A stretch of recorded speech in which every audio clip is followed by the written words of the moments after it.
दोस्तों, अगर आपको याद होगा या आप अपने बड़ों से पूछें तो पहले जो बैनर बनाए जाते थे वो हैंड रिटन होते थे, वो हाथ से लिखे जाते थे। उसके अंदर खुशखती का बड़ा अमल दखल होता था और लोग उसके ऊपर बड़ी एफ़र्ट करके वो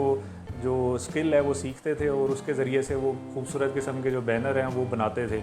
लेकिन फिर हुआ ये कि टेक्नोलॉजी जब आगे बढ़ी तो फिर पैनाफ्लेक्स का दौर आया और कंप्यूटर ग्राफिक का दौर आया कि जहाँ पे जो है ना वो डिज़ाइनिंग के ज़रिए से ये जो खुशखती का जो मैनुअल अमल है ये ख़त्म हो गया और कंप्यूटर ग्राफिक डिज़ाइनिंग के ज़रिए से वो पैनाफ्लेक्सेस बनने लगे और बड़े खुशनुमा और कलरफुल किस्म के जो बैनर हैं वो अब हमारे सामने आते हैं।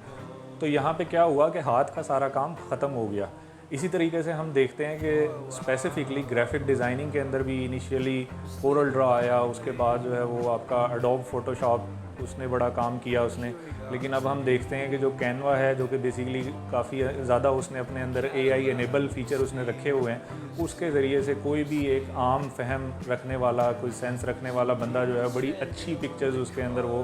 तरतीब दे सकता है और बना सकता है। तो इसी तरीके से आप देखते हैं कि बहुत ज़्यादा जो चीज़ें हैं वो सिंप्लीफाई होती जा रही हैं और अब आपको बहुत ज़्यादा जो है वो ह्यूज लेवल की जो स्किल सेट है और बहुत ज़्यादा उसके ऊपर जो है ना वो आपका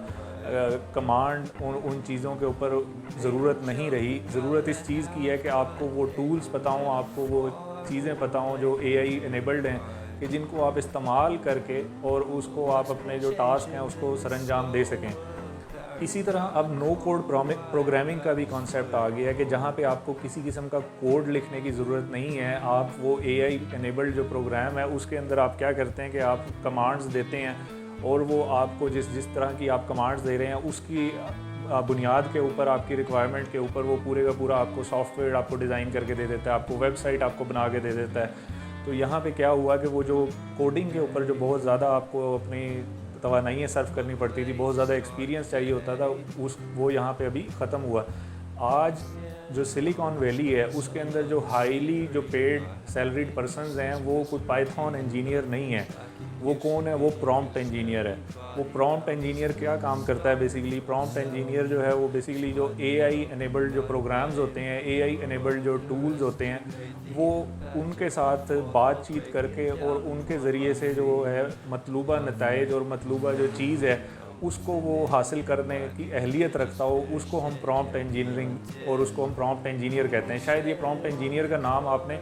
आज से कोई 2-3 माह पहले सुना भी ना हो, लेकिन इस वक्त हकीकत ये है कि जो प्रॉम्प्ट इंजीनियरिंग है वो इस वक्त ऑन टॉप है और जितनी भी जो बड़ी कंपनीज़ हैं जिसके अंदर फेसबुक और गूगल है और सिलिकॉन वैलीज़ की जितनी भी हाईटेक कंपनीज़ हैं वो सारी की सारी जो है प्रॉम्प्ट इंजीनियर्स को हायर कर रही हैं, जो कि आर्टिफिशियल इंटेलिजेंस के जो एल्गोरिदम्स हैं उनको अंडरस्टैंड करते हों और उनके ज़रिए से वो काम लेने की अहलियत रखते हों। बुनियादी तौर पे 2-3 माह पहले तक लोगों ने प्रॉम्प्ट इंजीनियरिंग का नाम भी नहीं सुना हुआ था। आज प्रॉम्प्ट इंजीनियरिंग ही है ऐसी जो बहुत ज़्यादा हाईली सैलरी जिसको पे कर रहे हैं लोग और जो बड़ी बड़ी कंपनीज़ हैं उसके ऊपर काम कर रही हैं। तो ज़रूरत इस चीज़ की है कि प्रॉम्प्ट इंजीनियरिंग को ज़्यादा से ज़्यादा सीखा जाए और किस तरीके से जो एआई टूल्स हैं, एआई प्रोग्राम्स हैं, उनको इस्तेमाल करते हुए हम अपने मतलूबा नताइज हासिल कर सकते हैं।